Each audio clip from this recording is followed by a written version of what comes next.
날마다 쓰는 나의 신앙일기 TV 데일리 큐티 나무향기입니다.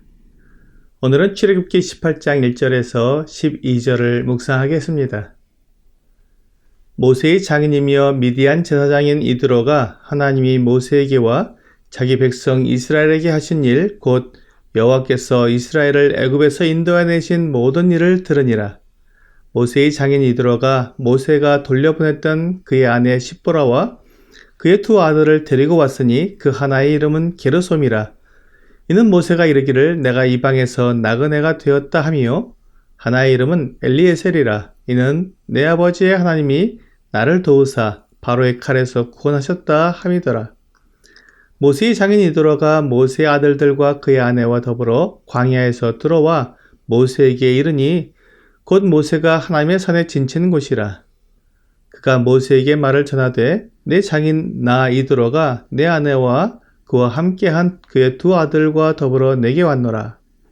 모세가 나가서 그의 장인을 맞아 절하고 그에게 입맞추고 그들이 서로 문안하고 함께 장막에 들어가서 모세가 여호와께서 이스라엘을 위하여 바로와 애굽 사람에게 행하신 모든 일과 길에서 그들이 당한 모든 고난과 여호와께서 그들을 구원하신 일을 다 그 장인에게 말하매, 이드로가 여호와께서 이스라엘에게 큰 은혜를 베푸사 애굽 사람의 손에서 구원하심을 기뻐하여 이드로가 이르되 여호와를 찬송하리로다.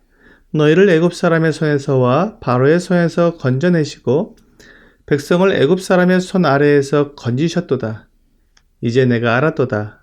여호와는 모든 신보다 크심으로 이스라엘에게 교만하게 행하는 그들을 이기셨도다 하고, 모세의 장인 이드로가 번제물과 희생제물들을 하나님께 가져오매 아론과 이스라엘 모든 장로가 와서 모세의 장인과 함께 하나님 앞에서 떡을 먹으니라.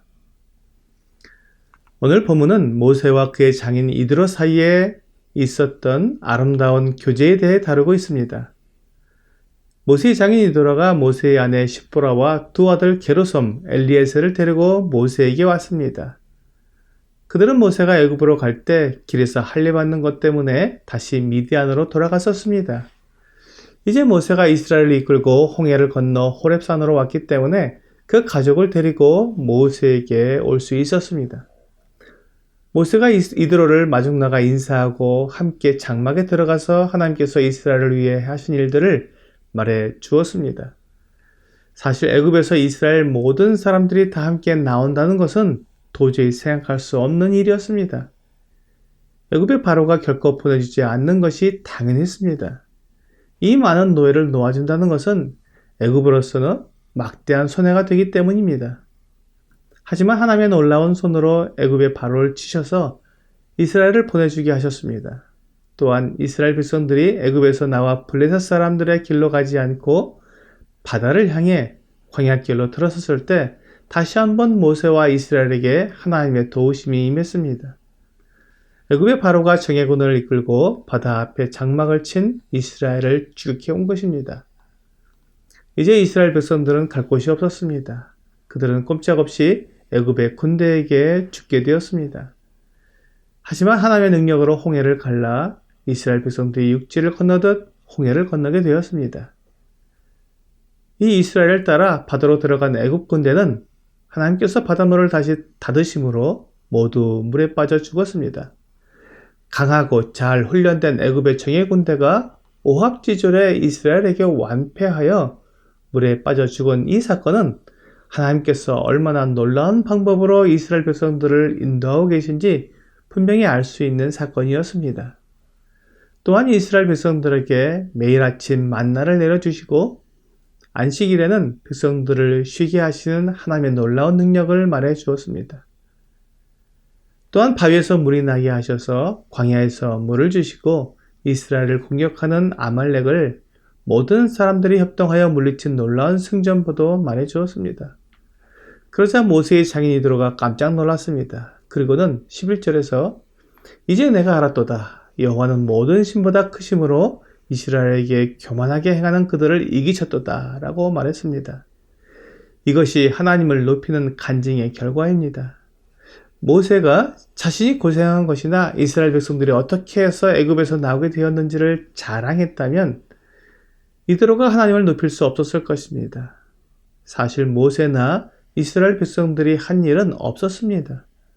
그들은 하나님을 온전히 신뢰하지 못했었고 때로 하나님을 의심하기도 했었습니다. 하지만 하나님께서 이스라엘 백성들을 약속대로 인도하시고 그들을 안전하게 여기까지 오게 하신 것입니다. 그러므로 하나님을 높이는 간증을 할 수밖에 없었습니다. 그리고 이드로는 이 놀라운 하나님에 대한 소식을 듣게 되었을 때 일어나서 번제물과 희생제물을 하나님께 가져와서 제사를 드렸고 이스라엘의 모든 장로들이 함께 하나님 앞에서 떡을 먹었습니다. 우리가 하나님께서 하신 놀라운 일을 간증하게 되면 하나님을 경배하게 되고 또한 하나님 앞에서 모든 사람들이 다 하나가 됩니다. 하나님은 우리를 지으신 유일하신 하나님이시기 때문입니다. 그리고 하나님이 우리의 중심에 있을 때 우리는 하나가 됩니다. 아무도 자신을 드러내지 않고 아무도 자기의 영광을 구하지 않기 때문에 모두가 한 마음으로 하나가 되어 오직 하나님만 높이게 됩니다. 이것이 하나님을 예배하는 사람들의 모습입니다. 사도행전 4장에서도 이와 같은 간증을 들을 수가 있습니다. 23절과 24절입니다. 사도들이 노임에 그 동료에게 가서 제사장들과 장로들의 말을 다 고하니 저희가 듣고 일심으로 하나님께 소리를 높여 가로되 대주제여 천지와 바다와 그 가운데 만유를 지으신 이시여.